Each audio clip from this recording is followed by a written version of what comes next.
ನಮಸ್ಕಾರ ಸ್ನೇಹಿತರೆ, ಇವತ್ತಿನ ರೆಸಿಪಿ ಎಗ್ ಟೊಮೆಟೊ ಕರಿ. ಇದನ್ನು ತುಂಬ ಸುಲಭವಾಗಿ ಮಾಡ್ಕೋಬಹುದು.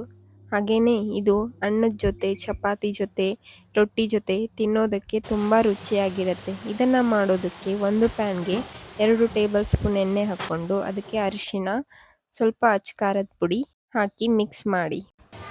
ಈಗ ಬೇಯಿಸಿರೋ 4 ಮೊಟ್ಟೆಗಳನ್ನು ಈ ರೀತಿ ಸೆಂಟ್ರಲ್ಲಿ ಕಟ್ ಮಾಡಿ ಹಾಕ್ಕೊಂಡು ಮಸಾಲೆ ಹಿಡಿಯೋವರೆಗೂ ಚೆನ್ನಾಗಿ ಫ್ರೈ ಮಾಡ್ಕೊಳ್ಳಿ. ಈ ರೀತಿ ಫ್ರೈ ಮಾಡ್ಕೊಂಡ ನಂತರ ಇದನ್ನು ಒಂದು ಪ್ಲೇಟ್ಗೆ ತೆಗೆದಿಟ್ಕೊಳ್ಳಿ. ನಂತರ ಅದೇ ಪ್ಯಾನ್ಗೆ ಇನ್ನೂ ಸ್ವಲ್ಪ ಎಣ್ಣೆ ಹಾಕ್ಕೊಂಡು ಸಣ್ಣಗೆ ಕಟ್ ಮಾಡಿದ ಒಂದು ಈರುಳ್ಳಿಯನ್ನು ಹಾಕ್ಕೊಳ್ಳಿ.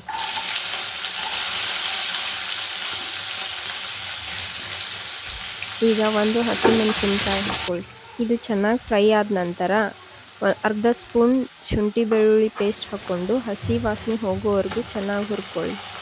ಈಗ 2 ಟೊಮೆಟೊನ ಈ ರೀತಿ ಸಣ್ಣದಾಗಿ ಕಟ್ ಮಾಡಿ ಹಾಕ್ಕೊಳ್ಳಿ.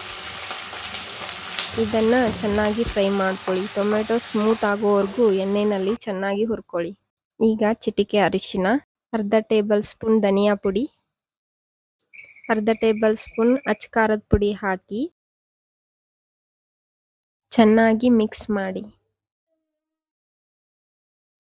ಈಗ ನಾನಿಲ್ಲಿ 10 ನಿಮಿಷ ಗೋಡಂಬಿನ ನೆನೆಸಿ ಅದನ್ನು ಮಿಕ್ಸಿ ಮಾಡಿ ಇಟ್ಕೊಂಡಿದ್ದೆ. ಅದನ್ನು ಹಾಕಿ ಚೆನ್ನಾಗಿ ಮಿಕ್ಸ್ ಮಾಡಿ. ಗೋಡಂಬಿ ಪೇಸ್ಟ್ ಹಾಕೋದ್ರಿಂದ ಗ್ರೇವಿ ತುಂಬಾ ರುಚಿಯಾಗಿ ಬರುತ್ತೆ. ನೀವು ಬೇಕಿದ್ದರೆ ಗೋಡಂಬಿ ಪೇಸ್ಟ್ ಬದಲಿಗೆ ಫ್ರೆಶ್ ಕ್ರೀಮ್ ಕೂಡ ಯೂಸ್ ಮಾಡ್ಬೋದು.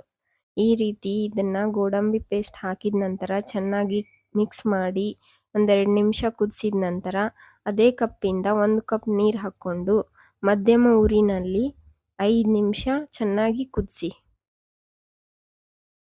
ನಿಮಗೆ ಗ್ರೇವಿ ಇನ್ನೂ ಜಾಸ್ತಿ ಬೇಕಂದರೆ ಇನ್ನೂ ಸ್ವಲ್ಪ ನೀರು ಹಾಕ್ಕೋಬೋದು. ಈ ರೀತಿ ಎಣ್ಣೆ ಬಿಡೋವರೆಗೂ ಕುದಿಸಿದ ನಂತರ ರುಚಿಗೆ ತಕ್ಕಷ್ಟು ಉಪ್ಪು ಹಾಕಿ ಮಿಕ್ಸ್ ಮಾಡಿ 1-2 ನಿಮಿಷ ಲಿಡ್ ಕ್ಲೋಸ್ ಮಾಡಿ ಕುದಿಸಿ. ಈಗ ಗ್ರೇವಿ ರೆಡಿಯಾಗಿದೆ. ನೋಡಿ ಎಷ್ಟು ಚೆನ್ನಾಗಿ ಕಲರ್ ಬಂದಿದೆ ಅಂತ. ಇದಕ್ಕೆ ಬೇಯಿಸಿರೋ ಮೊಟ್ಟೆನ ಈ ರೀತಿ ಕಟ್ ಮಾಡಿ ಹಾಕ್ಕೊಂಡಿದ್ದೀನಿ. ನೀವು ಬೇಕಿದ್ರೆ ಹಾಗೇನೆ ಹಾಕ್ಕೋಬಹುದು. ಈ ರೀತಿಯಾಗಿ ಹಾಗೆ ಹಾಕಿದರೂ ಕೂಡ ತುಂಬ ಟೇಸ್ಟಿಯಾಗಿ ಬರುತ್ತೆ. ಈಗ ಕೊನೆಯಲ್ಲಿ ಅರ್ಧ ಟೇಬಲ್ ಸ್ಪೂನ್ ಗರಂ ಮಸಾಲ ಹಾಕಿ 2 ನಿಮಿಷ ಹಾಗೆ ಲಿಡ್ ಕ್ಲೋಸ್ ಮಾಡಿ ಕುದಿಸಿ. ನೋಡಿ ಎಷ್ಟು ಚೆನ್ನಾಗಿ ಬಂದಿದೆ ಅಂತ. ಈಗ ಇದನ್ನು ಚೆನ್ನಾಗಿ ಮಿಕ್ಸ್ ಮಾಡಿ. ಈ ರೀತಿ ಮನೆಯಲ್ಲೇ ಒಂದ್ಸಲ ಟ್ರೈ ಮಾಡಿ, ತುಂಬ ರುಚಿಯಾಗಿ ಬರುತ್ತೆ. ರೆಸ್ಟೋರೆಂಟ್ಗಿಂತಲೂ ತುಂಬಾ ಟೇಸ್ಟಿಯಾಗಿರುತ್ತೆ. ಕೊನೆಯಲ್ಲಿ ಸಣ್ಣದಾಗಿ ಕಟ್ ಮಾಡಿರೋ ಕೊತ್ತಂಬರಿ ಸೊಪ್ಪು ಹಾಕಿ ಗಾರ್ನಿಷ್ ಮಾಡಿದರೆ ನಮ್ಮ ಟೊಮೆಟೊ ಎಗ್ ಕರಿ ತಿನ್ನೋದಕ್ಕೆ ರೆಡಿ ಆಗುತ್ತೆ. ಇದು ಚಪಾತಿ ಜೊತೆ, ಅನ್ನದ ಜೊತೆ, ಹಾಗೆ ರೊಟ್ಟಿ ಜೊತೆ ತಿನ್ನೋದಕ್ಕೆ ತುಂಬ ರುಚಿಯಾಗಿರುತ್ತೆ. ಇದನ್ನು ನೀವು ಮನೇಲಿ ಒಂದ್ಸಲ ಟ್ರೈ ಮಾಡಿ. ಹೇಗೆ ಬಂದಿತ್ತು ಅಂತ ಕಮೆಂಟ್ ಮಾಡಿ ತಿಳಿಸೋದನ್ನು ಮರಿಬೇಡಿ. ಹಾಗೆ ಈ ವಿಡಿಯೋ ನಿಮಗೆ ಇಷ್ಟವಾದರೆ ಲೈಕ್ ಮಾಡಿ, ಶೇರ್ ಮಾಡಿ, ಸಬ್ಸ್ಕ್ರೈಬ್ ಮಾಡಿ. Thank you.